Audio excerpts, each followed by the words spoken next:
So on Friday, the Supreme Court issued yet another opinion that belies the idea pushed by many on the left that this is a Supreme Court that is hopelessly politicized, even illegitimate. Something I've talked about before. By an 8-1 vote, the justices voted to uphold a federal law barring people who are the subject of domestic violence restraining orders from owning weapons. The ruling, which was celebrated by gun control advocates, amounts to one of the court's biggest checks on the scope of the Second Amendment in nearly 2 decades. Writing for the majority, Chief Justice John Roberts said, quote, "Together, the surety and going armed laws confirm what common sense suggests. When an individual poses a clear threat of physical violence to another, the threatening individual may be disarmed." This is just the latest evidence that the Supreme Court is not simply making decisions based on party lines. Now, there is no question.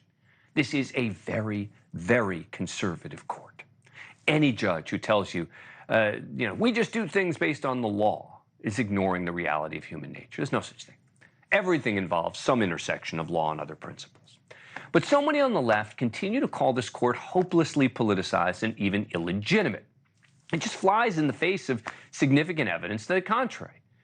The Supreme Court doesn't seem to be determining all cases to come out in one way, as this gun case and so many others show. And yet you have people like Democratic Congressman Jamie Raskin at a roundtable discussion of House Democrats last week insisting the court is just reflexively acting in the interests of the GOP. The court has been behaving like a rabid partisan actor. The right-wing justices, 5 of them named to the court by Bush and Trump, the 2 presidents elected in this century to the presidency after losing the popular vote, now act entirely like the judicial arm of the Republican Party. Congressman Raskin, just the latest Democratic lawmaker to question the very legitimacy of the high court. I feel very, very strongly that the credibility and stature of the Supreme Court has crumbled. The Supreme Court is illegitimate. It is corrupt. They themselves have been destroying the legitimacy of the court, which is profoundly dangerous for our entire democracy. What's profoundly dangerous for our democracy are these sustained attacks on the legitimacy of the court. And those attacks aren't only dangerous, they're just not backed up by the evidence. They completely discount rulings like Friday's decision to limit the scope of the Second Amendment, as well as other key rulings like one from 10 days ago, when the court sided 9-0 with the Biden administration, rejecting the challenge from a group of conservative doctors and other medical professionals trying to squelch the FDA approval of an abortion drug called mifepristone. The Biden administration successfully challenged a lower court ruling which would have restricted access to the drug, effectively banning it in more than 7 weeks after conception, even in states where abortion is legal. And last year, the court found that Alabama's Republican-drawn congressional map violated the Voting Rights Act. Alabama legislators were deemed to have unconstitutionally marginalized black voters by drawing the map to have a majority of white voters in 6 of the state's 7 congressional districts, despite nearly a third of the state's population being black. The court then upheld their decision in a second challenge to the ruling several months later, finding that the state's redrawn map hadn't done enough to restore the rights of black voters. Also this term, the court ruled against several Trump-aligned lawyers who were sanctioned for making baseless claims in a 2020 election lawsuit. Sidney Powell, Lynn Wood, and others were hit with more than $175,000 in sanctions for making claims about the 2020 election that a Michigan court deemed to be frivolous. Powell and the others argued the penalties were improper. A U.S. Court of Appeals upheld them against Powell and Wood, and the Supreme Court declined to intervene. And there are other decisions, many, that refute the idea that the Supreme Court is purely political. But all the evidence doesn't really matter to many on the left. By the way, just like the evidence, by the way, doesn't seem to matter to many on the right who continue to insist that the Department of Justice has been weaponized against conservatives. Late last week, the FBI raided the home of Democratic Oakland Mayor Sheng Tao. A dozen agents spent several hours combing through the mayor's home, removed numerous boxes from the premises. And by the way, Mayor Tao is now saying that this is the result of right-wing forces, she said. She's the latest notable Democrat to be targeted by the DOJ. Congressman Henry Cuellar, Senator Bob Menendez, both under indictment on various counts of bribery-related charges. Congresswoman Cori Bush, New York City Mayor Eric Adams, both under investigation by the FBI. Hunter Biden, of course, recently convicted. set to stand trial again on felony tax charges. Former Baltimore City State Attorney Marilyn Mosby, former California Congressman T.J. Cox, former Louisiana Democratic Party Chair Karen Carter Peterson, former Tallahassee Mayor Andrew Gillum. The list goes on. None of that seems to change any minds on the right. There are just so many who still insist the DOJ is out to get them, just as there are so many liberals convinced the Supreme Court is only out to get them.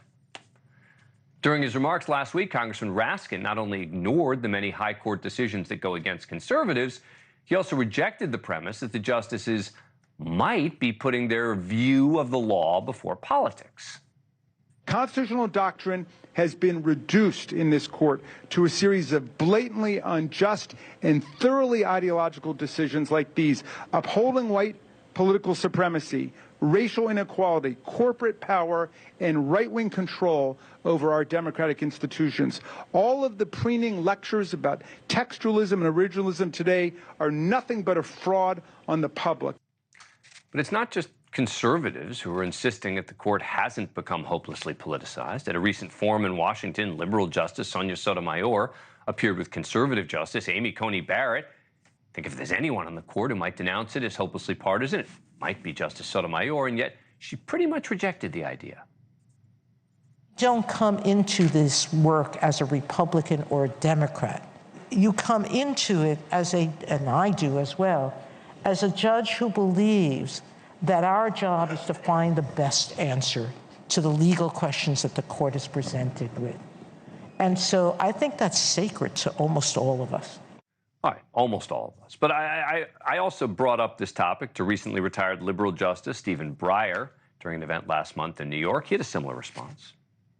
There are a lot of people who are now convinced that the court is political. What do you think? I think political is a tough word and not the right word. Are you popular or not popular? That's political. No. In that sense of political, no.